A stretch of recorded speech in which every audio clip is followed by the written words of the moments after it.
Welcome back to our community of girls and women here at Wonderfully Made. If you are new here, welcome. We are so glad that you are here. We would love for you to visit our website to learn more about our organization over at wonderfullymade.org. And it's really our mission to help you know your value and really live the life you were created for.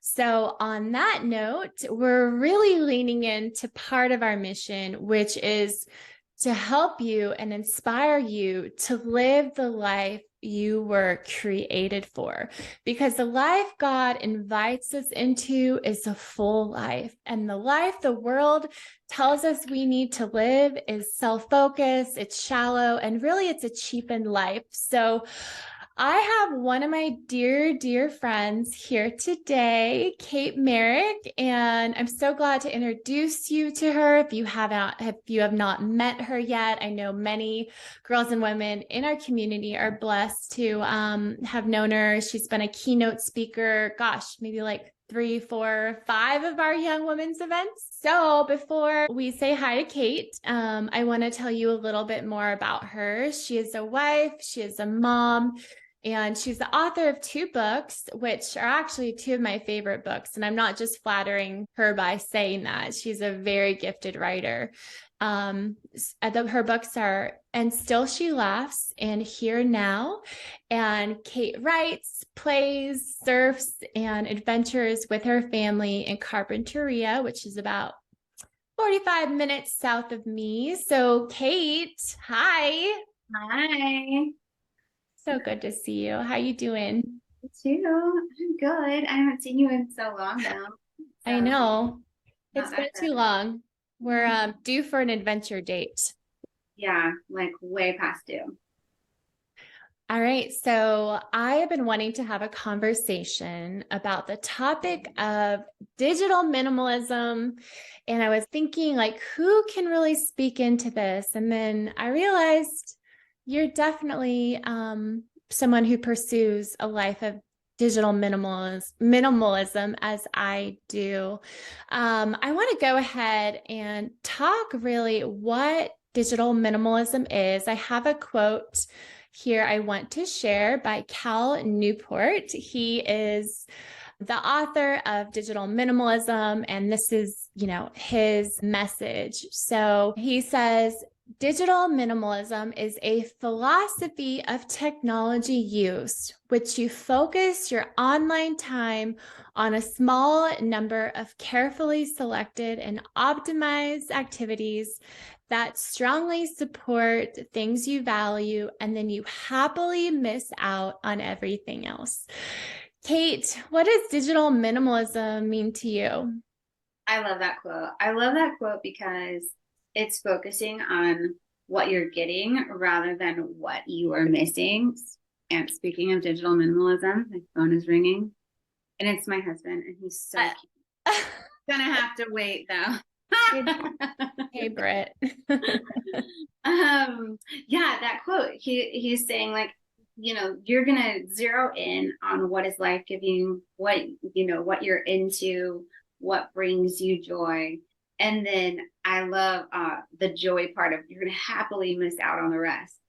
And I wholeheartedly agree with that because we are glutted with digital everything, right? Digital communication, imagery, shopping, entertainment. It's like our entire world, it has gone digital. And I think that we could easily bleed out in the sense of like our souls bleeding out to this insatiable monster called technology.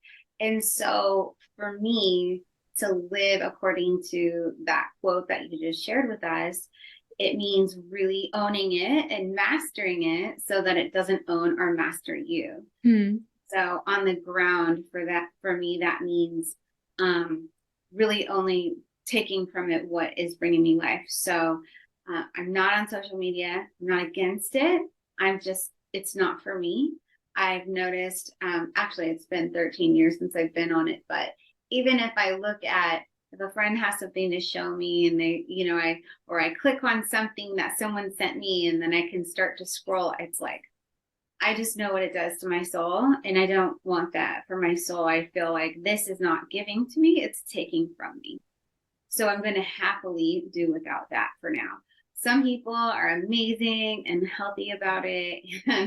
But for me, I know that I come away from social media feeling like less than, feeling like my life is, dingy, um, feeling unloved, feeling ugly, all these things. And I just realized, well, that doesn't benefit me. That doesn't serve me in any way. So I'm going to say goodbye. For me, that also means really putting a strong boundary on entertainment choices, how long I choose to look at things or to, to watch things or whatever. And so I really have hardly any apps on my phone. Like really hardly any. We do have a TV in our house, but it's not connected to anything. People are always, they come over. We had some friends over last night. They're like, "Where's your TV?" I'm like, "Exactly." But yeah, it just is just a matter of really prioritizing. We all only have 24 hours in the day, right? Like Allie doesn't have more time than I do. I don't have more time than Allie. And I know sometimes it feels like, oh, surely this person gets 48 hours in a day.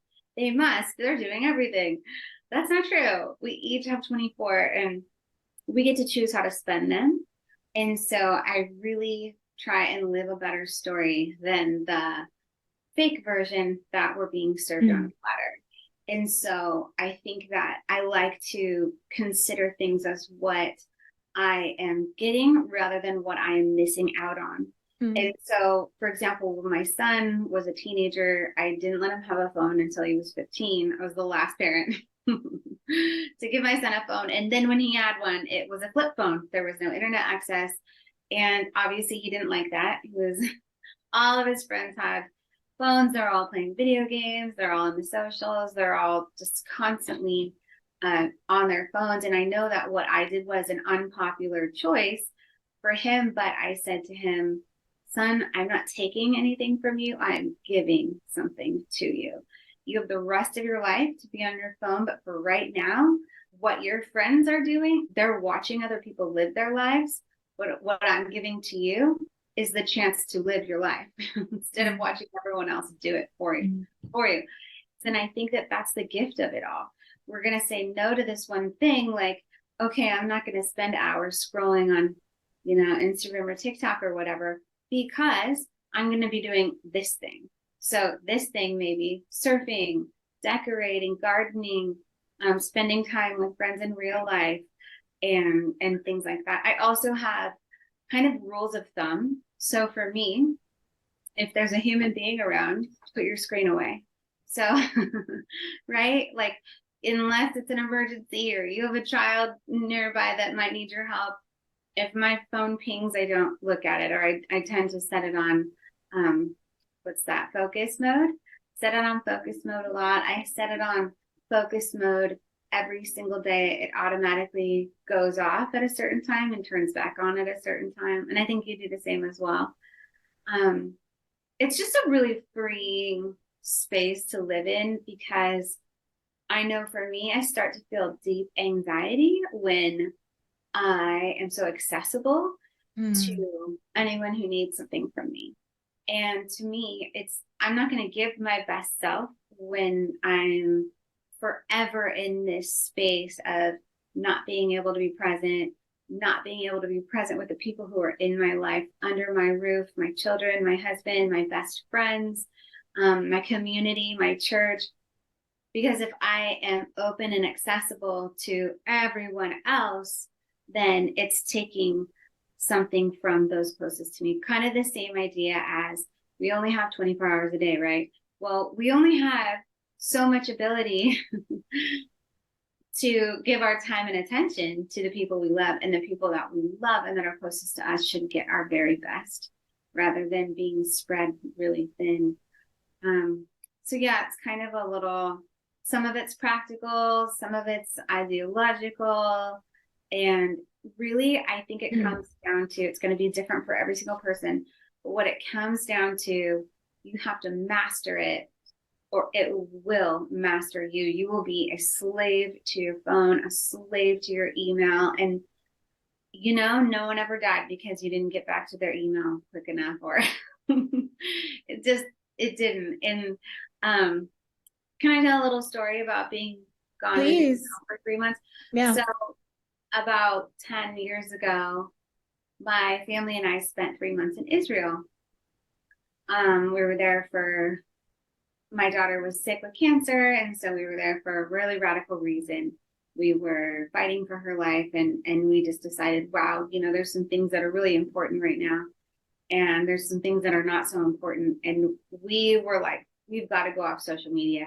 We don't want to be over in the Holy Land of all places, with, crisis happening and being worried about what's happening at home, or sharing too much about our situation and not letting God speak to us, but just instead kind of being, for lack of a better word, a sideshow, really. I mean, that's kind of almost what it felt like, because we knew that people would be curious and want to know. And we knew that for our own selves, and in order to better hear the Lord and be present, we had to get rid of some things. So we got rid of social media. And then right before we went, we were like, we're going the full Monty. We left our smartphones in America and we went there without smartphones. And people were like, have you lost your mind? Like, what are you thinking? You're in a foreign country. You don't have a smartphone. Well, we brought a laptop and we told our parents, we're going to email you once a week. And, we'll let you know, we'll give you the update of what's happening and what's going on in our life. And, we got a little GPS system for the car, so we knew where we were going. But it was one of the most beautiful times of my life, even though simultaneously it was one of the most horrifying times of my life.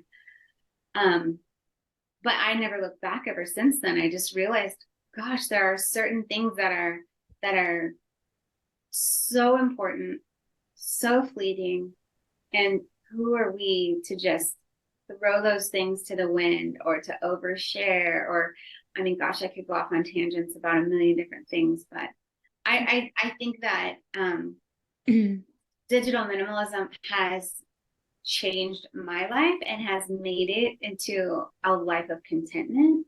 I feel like I have a general rhythm of peace, a general sense of joy. I love it. I love my life. If I need to find something out about gardening, yeah, I'll use my technology. I'll find something out about gardening. I'll look up a video or whatever. But keep it in a place of, this is serving me. And yeah, does that make sense? Oh yeah, absolutely. And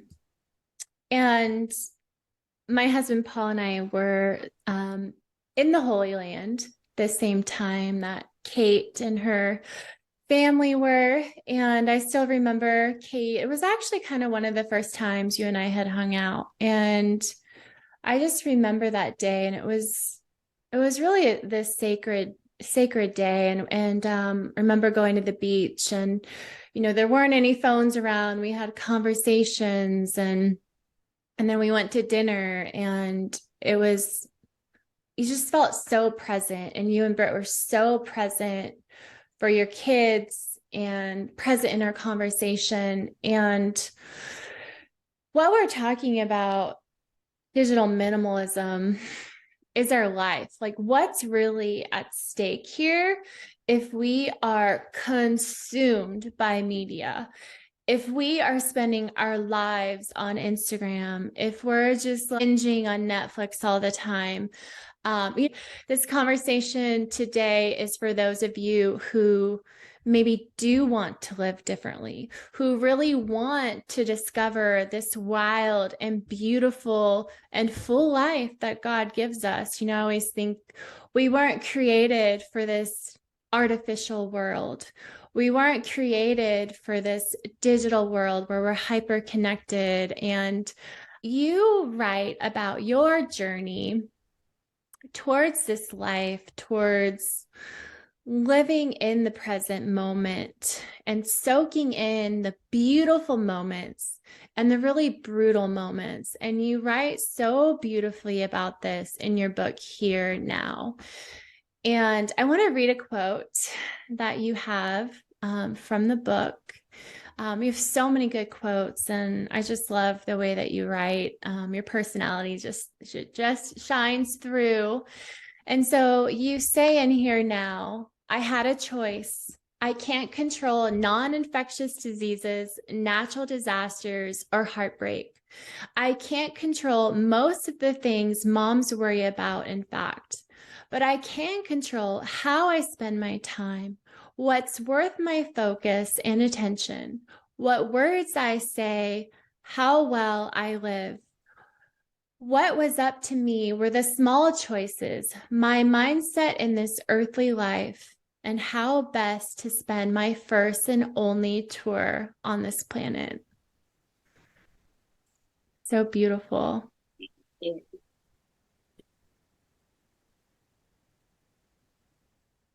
I can relate, Kate, so much to what you share. And I'm definitely not all there. I'm not like this digital minimalist purist, but you and I think we're on the same page. We talk a lot about it, right, in our conversations. And when we do get to spend time with another, the phones are away and the distractions are aside. I can relate to what you say about being hyper connected and how it causes anxiety. And I love what you say about it allows you to show up for your tribe, like your inner circle, for your husband, for your kids, for your church, for your closest friends. And again, this life of digital minimalism isn't about taking things away, but it's about what we can receive in return. Kate, will you tell us a little bit more about what your life was like before you pursued this lifestyle, and then compared to the life you have now? Sure. It's funny because it started so long ago when social media was new and I'd just gotten on Instagram, and it was actually way different back then. Wasn't all this weird algorithm stuff. There weren't ads. It was just things that people that you followed would come up, and but I had gotten on there, and all of a sudden your mindset goes from you and your people to outward, right? So it goes to, oh, I'm going to share this thing and it's going to go out to all these people. And so there really was a shift from my closest circle, my people, my best friends, my community, to the larger. I didn't have very many followers at that point, but your mind is there. Even with a few hundred, your mind is not thinking this way. So I noticed that big shift in just where your brain is at, and what you're choosing to share and why, and kind of how you view yourself. And I feel like one of the biggest gifts from choosing to give up social media is I'm no longer thinking about all these people I don't know, right? People I'll never meet, people that may or may not comment and say. Generally, back then there wasn't so much vitriol on social media. I never had any personally, but even so, just an offhanded comment. You don't know the person, you don't know their facial expressions, if they're for you or against you, and it just felt so much safer and more sacred. I feel like there was definitely a shift in my mindset as far as my life is sacred. Your life, Allie, is sacred. If you're listening to us right now, your life is sacred. Your thoughts, your hopes, your dreams, the time you're spending, how you're spending it. And I think it cheapens it. I know this could be a really controversial or unpopular thing, and I'm not going to say that there's not some real beauty in the things that people are sharing. People are getting help, and people are sharing some really amazing, beautiful things, and there's definitely space for that. But when your own mindset shifts out from really the life that God has given you, and your eyes are just on everybody else and what everyone else is doing, it's a thief, right? I mean, is it Teddy Roosevelt that said comparison is the thief of all joy? Or at least he's attributed with that quote. We don't know if he said it or not for reals, but I just feel like my time, my joy, my peace is mine to choose where I want to spend it and how I want to live it. And I feel like I have gained more of an appreciation for the sacredness, like I said before, of my life, the sacredness of having an experience with a dear friend, and we're the only ones who know about it. Something beautiful my child did, no one else but me knows about it, right? Like the tenderness between my husband and me, no one else is in on that. That's just for me and him. And I think that as a culture, we lost the beauty of how sacred the gift of life is in our relationships. And I think that we're tricked into thinking if we spread more of ourselves thinner, more people will like us. If more people follow me, that means more people are into me, and that makes me feel better. But I have yet to meet anyone who, having a lot of followers and having a lot of friends. I mean, I've got friends with so many followers. I've got a lot of, for lack of a better word, famous friends, and they're just real people. Like, I think if you're listening and you're a young woman, you're listening to me right now, and you're thinking, well, if I can just go viral, well, if I can just get these eyeballs on me, if someone can just see, who I am and put me on a pedestal, I'm gonna feel amazing. That's a lie from the devil. You need to, I think it just is like, you need to just lean into your real life people, and that starts with Jesus Christ. He made you. He knit you together in your mother's womb, and he chose you, and he loves you, and he thinks you're beautiful, and he thinks you're smart and talented and gifted and funny, and he's given you this specific life, and I think that when we choose not to see that, when we choose not to see our people, when we choose a screen over the people in real life, I think it's just a big lie a lot of us have fallen into. And again, I'm not saying that it all needs to go away, but again, take it by the reins, right? And listener, Allie is really good at this. She's really good. She says she's not perfect. Who's perfect? But she's definitely, definitely out of all my friends, I'm like, nope, Allie knows how to put her tech use into submission. Allie knows how to live. Allie's going to live a beautiful life. I love the things that she sends me that you guys will never see. The photos of, herself and her husband at the beach being silly, and like that's special and beautiful. And so Allie has some really cool ways of setting up her life in a digitally minimal way. And I know about a lot of them, but I want to hear all of them and tell me some new tips. Give me some hot tips, Allie. Well, I'm going to preface this by saying the number one thing, the most important thing in my life, next to my relationship with my Creator and my Savior, is my mental wellness. And over the years, I've been able to put in habits and rhythms and routines that also have helped me really improve digital minimalism. And so I will go ahead, since you asked, I'm going to share some of the things that I do. My number one boundary, which I've had for years now, is I don't keep any social media apps on my phone. First of all, the only social media app I use occasionally is Instagram. So if I want to post something, I go to my iPad, which syncs to all my photos and my videos, and I'll share it from there. And then I already have time limits on my iPad. I have time limits for social media. and they're really low time limits. And then I try not to even touch my phone unless I'm having a conversation with someone after dinner time. I try not to text anymore after dinner time.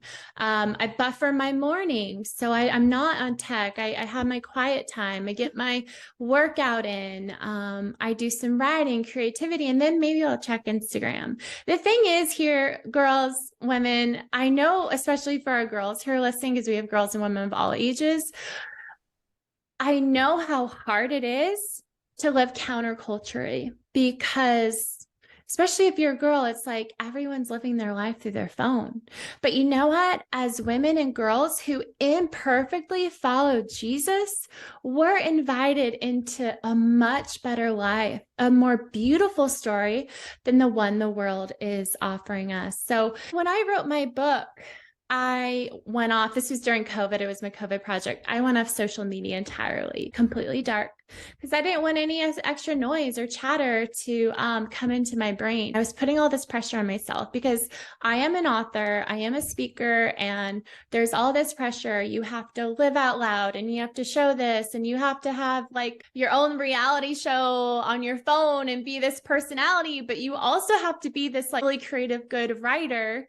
And the two don't work together. And so, would you agree with that, Kate? Like, yeah, the pressure is insane. Insane.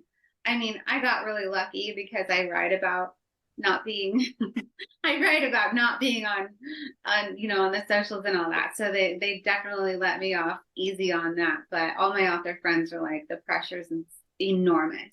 And it's completely unfair, it's completely nuts, but it's there and it's real.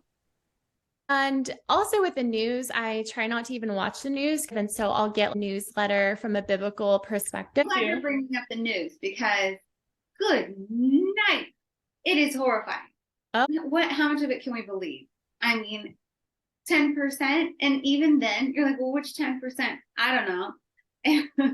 And fear sells. So everything is blown out of proportion. I have another friend right now who also has taken news apps off her phone. And I'm talking whatever. I don't care if it's conservative, liberal. It's all designed to get you to click and to get you in a state of outrage and anger. And that is so wise. And I'm so glad you brought that up. Yeah, and Kate, let's talk about really what's at stake if we continue to live our lives so entrenched with the digital world and with social media. I feel like our wellness is at stake, whether it's anxiety, mental wellness, physical wellness. I think our relationships are at stake. And you guys might think I sound extreme or like, wow, who has this lady on? She's like, we're all gonna die. But I'm like, hey, we have an enemy who has come to steal, kill, and destroy. And he's going to use any means possible. And we've all heard and read articles about how serious media and persuasion, like I was just saying with the news, fear sells, and how, they get clicks because we're scared for our lives, and we just lived through 3 years of the world going completely nuts and saying, you're all going to die, don't leave your house. And so I feel like if we continue to just listen to the voices that are just, that we're allowing in, we are going to sacrifice our wellness. I think a lot of times we're going to sacrifice the depth of our relationships. So rather than thinking, I'm not going to give this thing up, I want you to ask the Holy Spirit, all right, Lord, I want to know not what am I going to give up, but what am I going to get? Mm-hmm. What am I going to receive? Because God never asks us to give something really good up. And then he's like, okay, that's it. Now go sit in the corner and be sad.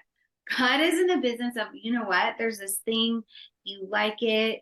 It might not be that good for you. And so I'm asking you to give me this thing so that I can give you this much better thing. So I know for both of us, we've experienced, wow, God's given us this much better thing. And instead of spending our time and energy and all our hopes and dreams on our phones, God has given us deep, beautiful relationship. So many different beautiful things. And maybe you're listening and you're like, well, that doesn't sound fun to me. Okay. Like, I'm a young girl. I'm like, okay, well, then what does sound fun to you? It doesn't have to do with being on screen. So go out with your friends, go ride horses, go roll down a grassy hill, go surfing, go do something, go make something, paint something, sculpt something, write something, go live your actual life, right? Like, about it. Stop watching other people doing it. Like, you go do the thing. And just remember, and this is just such a lost art in our day and age, go do a thing, but don't post it. Okay. Like, this is your challenge. Go do a thing, don't post it, and then just see how you feel, and if just know while you're doing it. That's the thing. Know while you're doing it. I'm not posting this thing. Go somewhere, leave your phone in the car. Don't take photos of your experience. Don't do it. Don't take photos of your experience. Just see what it's like to have the experience. Go have a picnic in the most beautiful meadow you've ever seen. Don't take a dang photo. Just go blow a dandelion, count petals on a daisy, live your life, see how it feels, and then go do it again. And then go do it again, and then go do it again. But to live your life a certain way is where the beauty is. And joy does not come from likes and views. It just doesn't. I promise you this. There are a few things in this life I'm going to promise you, and that's one of them. It's not where we find joy. So yeah, my challenge to the listener is go do something fun. Don't post about it. Put your phone in the car, leave it there, lock the door, and then do it again. And then do it again, and then do it again. And it doesn't mean you have to shut off completely. You can choose to share. Allie, I love what you do about not sharing in real time. If you have a beautiful moment, you don't share at that moment. If you have something that you feel is edifying to someone else to share, then you share it later when it's good time for you. That's another thing I think that we should mention that I know that you're so good at is our motivations behind two things, what we're posting and what we're looking at.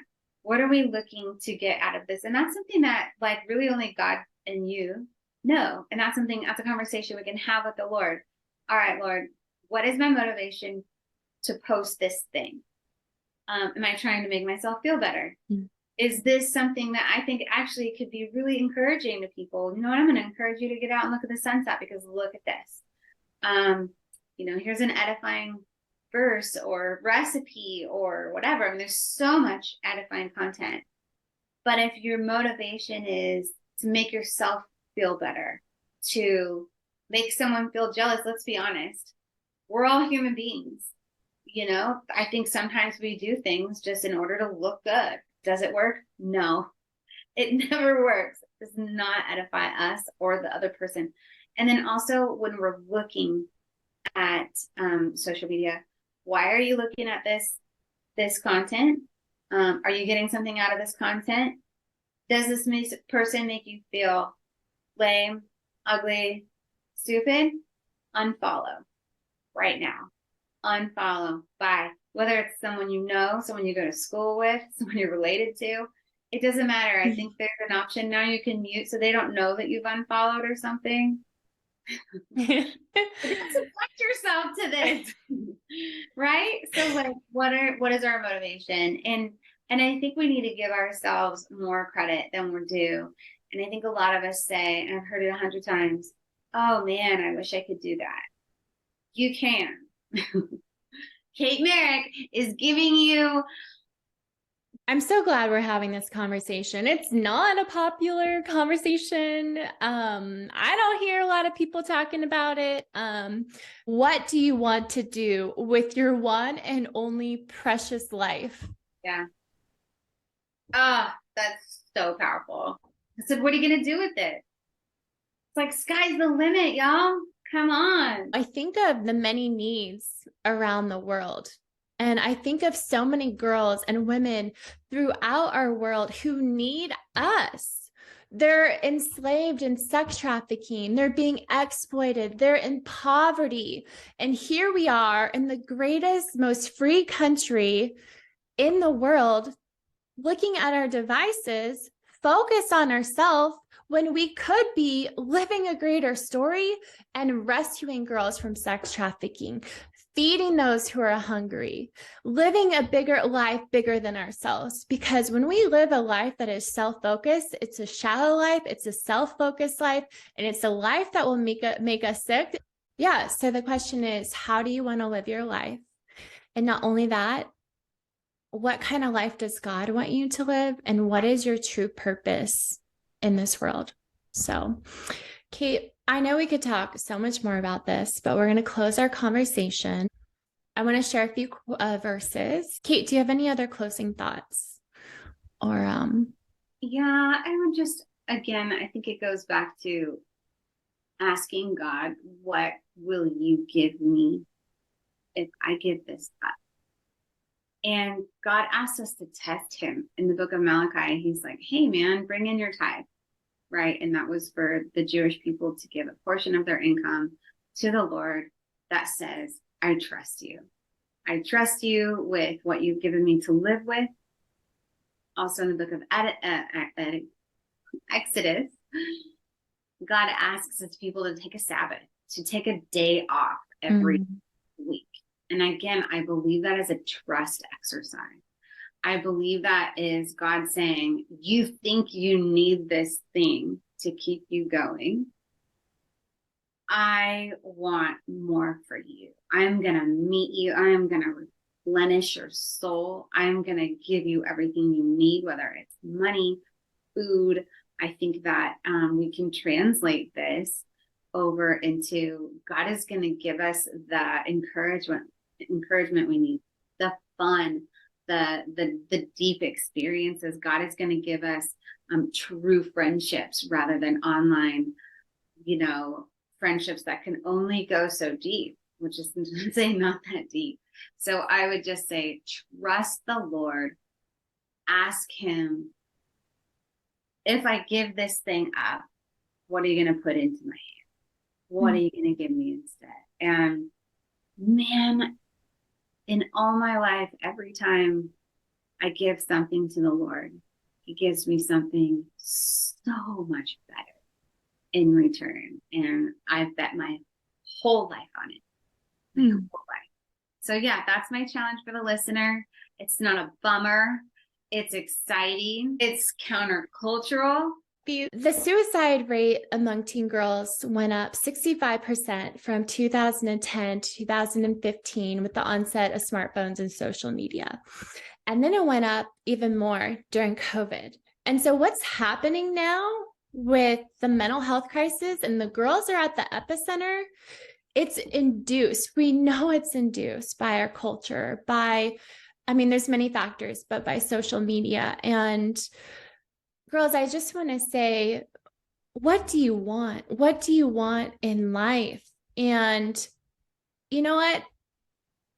It's hard being off social media. It's hard living differently or minimizing your time. Like, you don't have to go all off of it, right? You can have your boundaries. We're not saying like you need to be total digital minimalist like we somewhat strive to be. But yeah, it's hard. It's hard to go off, or it's hard to maybe limit your time on social media. But you know what's a lot harder? It's harder to be depressed. It's hard to be suicidal. It is so hard to wake up and have anxiety throughout your whole day. It is really hard to, not even know or think you're not in the right body. Like, those are really, really hard things. But putting social media in check or going off of it altogether for your peace of mind, that is actually not hard. Amen. So I love it. That's so good. Thank you so much for joining us. We love you. God gives us grace in all of this. So you don't have to be dogmatic about it, but we are invited into a much better life. So Kate, thank you so much, friend, for being here and for having this conversation with me. It's my joy. Thank you so much for asking me.